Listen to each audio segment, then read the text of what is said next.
Okay, we're going to go ahead and start the special city council meeting at 7:27. Stand for the pledge, please. I pledge allegiance to the flag of the United States of America and to the republic for which it stands, one nation, under God, indivisible, with liberty and justice for all. Roll call, Julie, please. Mayor Mahler, Present. Councillor Gerson, Present. Councillor Trask, Present. Councillor Gorley, Present. Councillor Coleman, Present. Councillor Sanchez, Here. Councillor Richards. Present. Let the record show I have all 7 present with no absent. At this time, I'll turn it over to Blair to start off the meeting. Okay. So this meeting is following the executive session where a couple of documents were examined. And now is the time for any action placed on those documents. So the first one is the first one we were discussing in the executive session, the agreement and release with City Manager Ray Towery. You've all read the document. Any comments or questions? Any comments or questions of council?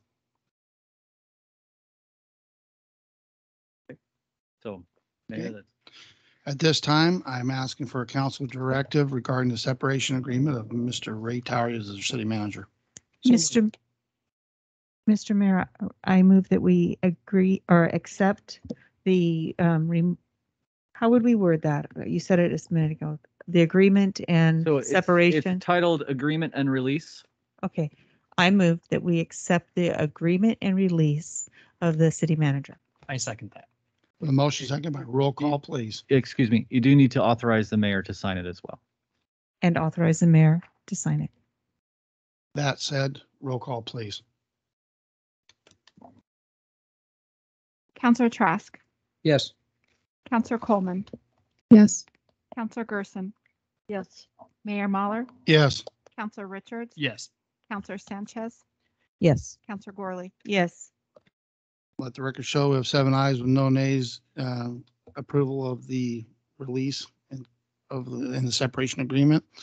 Therefore, we accept Mr. Ray Towery, our city manager's resignation to pursue professional opportunities elsewhere. Now moving on to the next topic.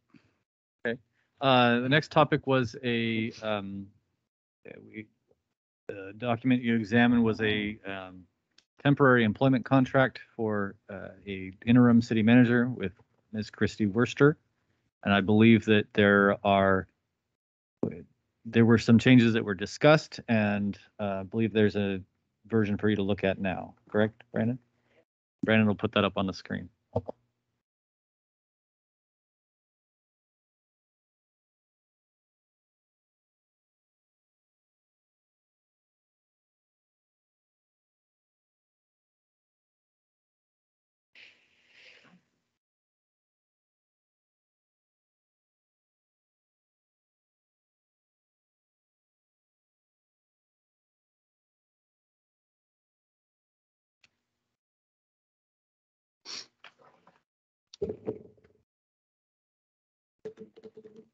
All right. I'll do the best I can here because this is clearly small print.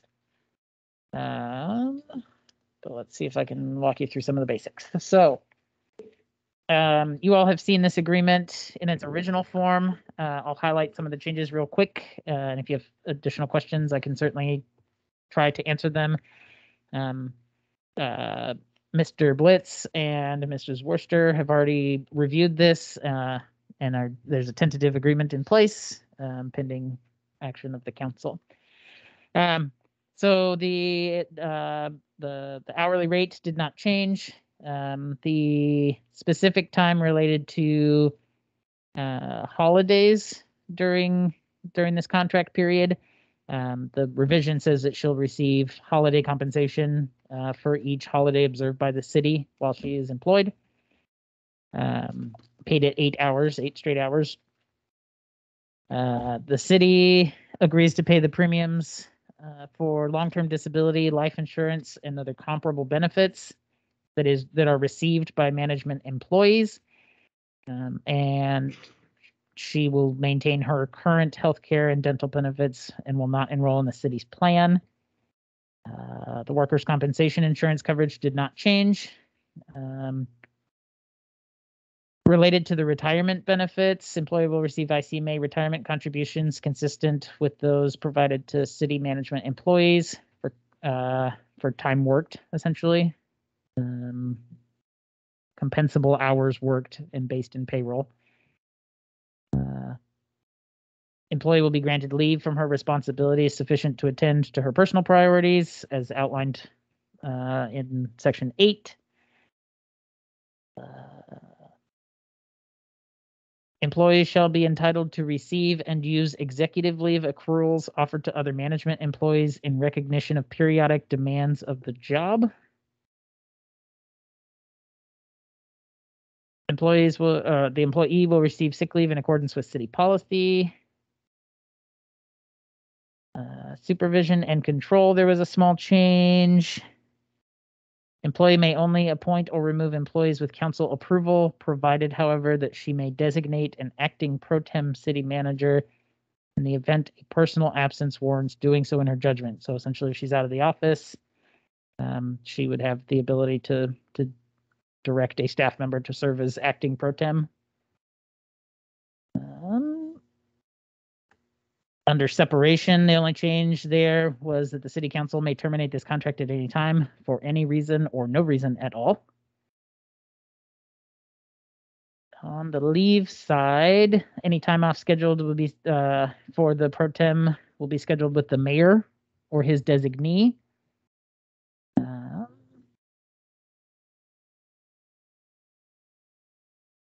What was added to this is the parties understand that the pro tem city manager's duties shall not preclude her from performing ongoing consulting services, which employee agrees to undertake in a manner which will not interfere with the duties and obligations of this contract. So she'll be able to pursue outside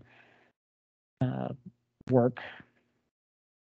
And there were no additional changes. So I believe that this addressed some of the items that the council was discussing previously with Mr. Blitz. Any questions of counselors?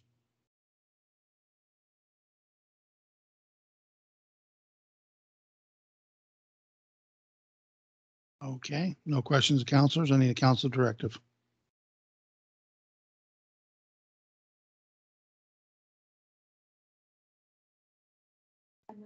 Your mic's not on.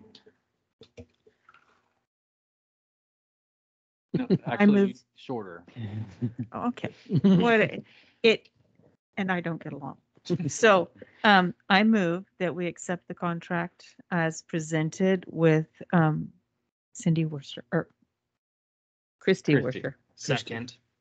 A motion second by roll call, please. Point of information, you will also need to designate that Oh, somebody and- can sign, whether it's and- Blair or the And the mayor. mayor's. And that the mayor will be able to sign it. Thank you. That said, roll call, please. Counselor Gorley, Yes. Counselor Sanchez, Yes. Counselor Richards, Aye. Mayor Mahler, Aye.